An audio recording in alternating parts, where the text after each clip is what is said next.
What up, gang? It's the Unprofessional Professional Auto Broker, and I'm back with another reconditioning how-to video. So check this out.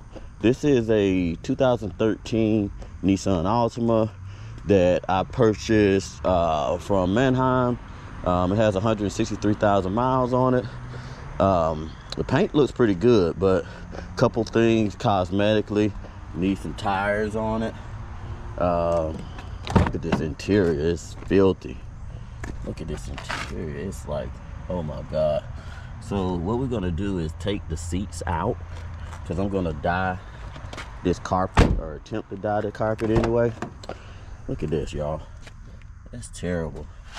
Got the car at a good price, but it's gonna a little elbow grease. So this is the dye that I use. You see it's the same color as the carpet. Look at all this though. They got stickers. What is that? Oh my God, look at that.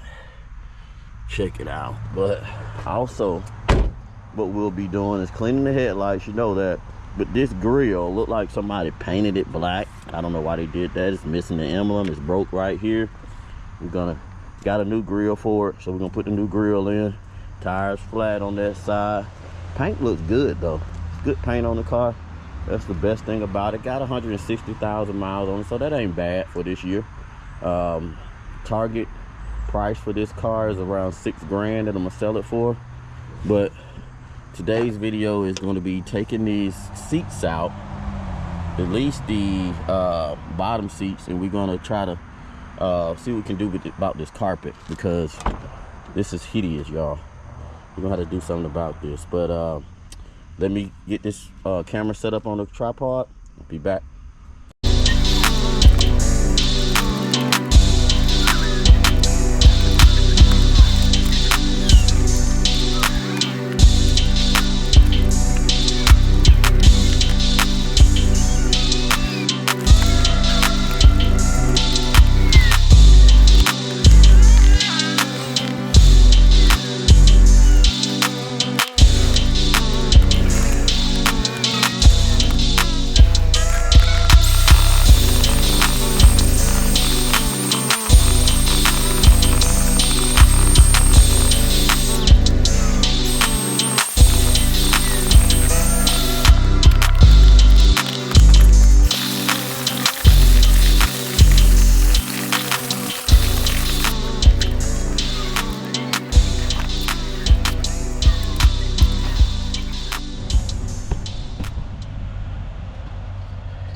All right, gang. So now we're gonna work on these hideous seats.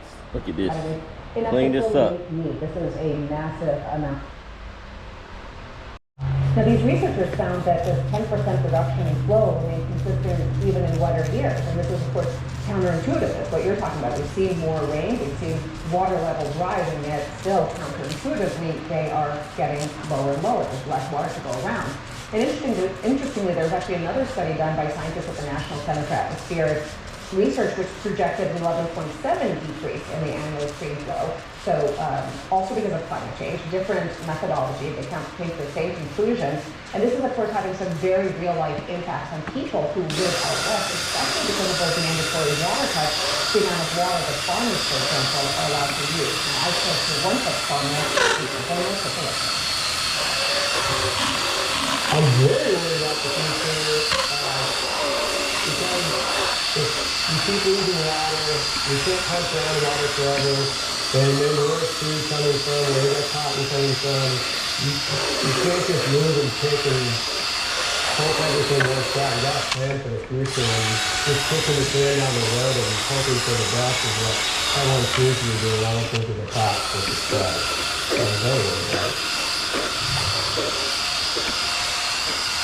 And it is worrying because even though we've had this incredibly wet winter here in Colorado, I mean, it's rained almost every evening. It's incredibly wet. That has helped Lake Mead's levels inch up this summer. But these researchers are telling CNN that based on the greenhouse gases are significantly covered, we will have less and less water available as temperatures continue to rise. This is a long-term problem.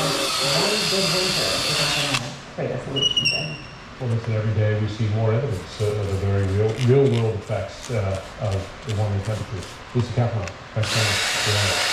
Happening now, a federal grand jury is investigating Donald Trump's attempts to overturn the 2020 election. We're meeting right now in Washington as we are awaiting news on his possible indictment today. We're live outside the courthouse.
Barely got past 14 minutes for the wire. You're with us now. Okay, is it panic time? Do they need to get their stuff together? Do they need to get their heads on straight? What's going on for us? Good to see you. Our first team is playing our 15 World Cup in Vancouver, and this current team seems to still be struggling to find that same chemistry and passion we've come accustomed to seeing from them. They just need to take or win in order to advance. They're coachable here. And there was this pressure on us being sent back home to the U.S. Check this out.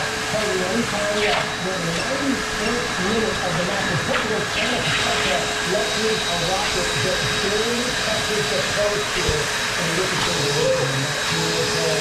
They have 6 shots on goal. And they were this is the 6th time ever the U.S. didn't score in the World Cup match. And you can see that it's so nearly caught them. But the men are always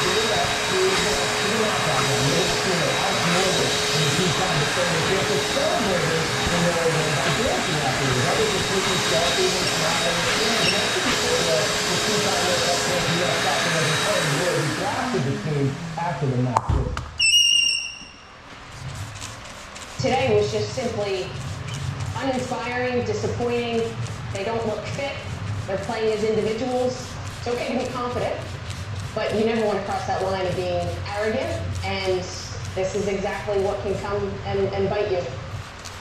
Now, head coach Vlatko Andonovski said that questioning the team's mentality and willingness to compete is insane, Brianna, with his words. But take a look at Lloyd's former teammate, Kelly O'Hara.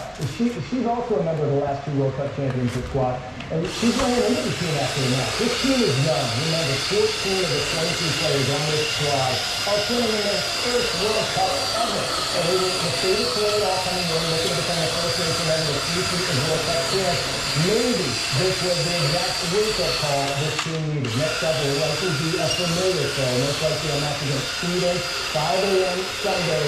They're standing in the last 5 World Cups, and Sweden beat them in the last 2 Olympics. So yes, they better get the head on straight. They better bring it this next match coming up. Well, sometimes a little tough love is just what you need, and that's what they're getting there. Coy Wire, thank you for that. Jim? Wow, that was close. Well, any moment now, the suspect in Gilgo Beach murders is expected in court. The next week of 2 murders making his second appearance. As his wife's attorney talked to CNN about the police search of the family home. The 15 years of prosecutors who are now building their case. That is next on CNN News Central. I've written to the attorney about this. You got another man? Are you the CEO of conversation? No. How do you catch that? So musty.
journey at Neutralbelt.com. They're off from school, but not really home. Images and videos. Social media. Find ways to suck them in and steal them away. Alone, you can't stop it. Together, we will. We have a plan. Join us.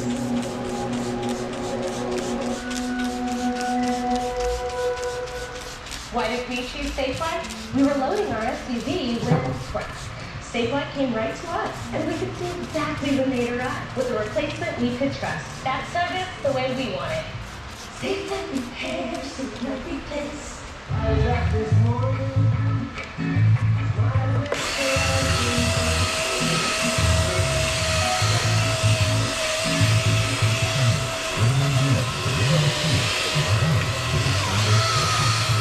He smells like an angry dog.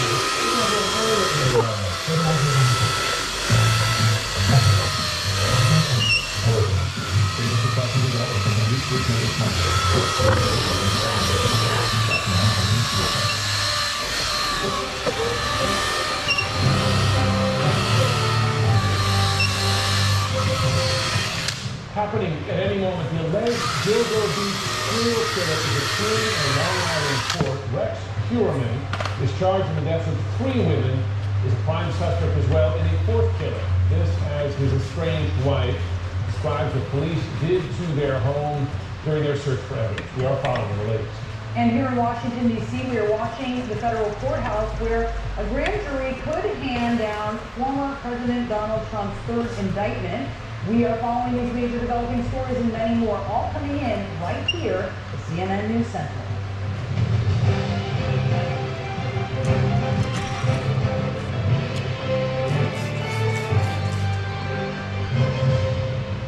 Any moment now, we do expect the Gilgo Beach serial killer suspect to appear in court.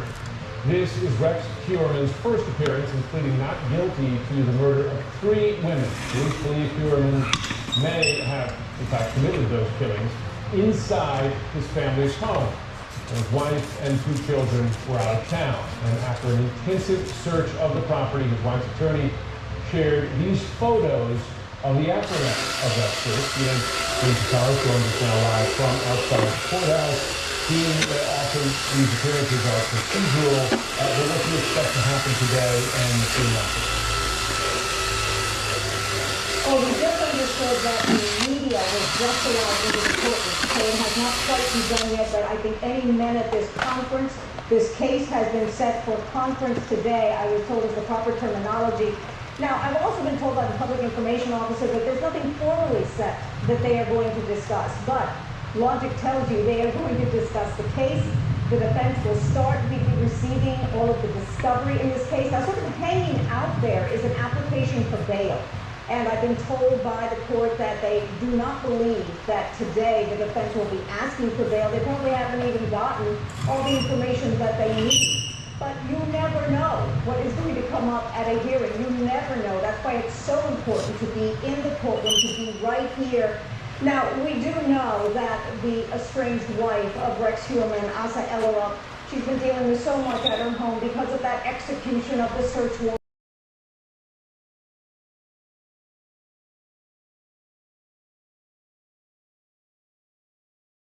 Okay, gang, it's the next day. I wanted you to look at the final results. See how clean this thing is now. The carpet dyed. Dash. Clean.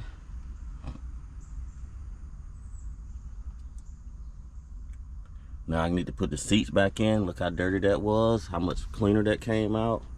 Console. I'm gonna have to run everything back up.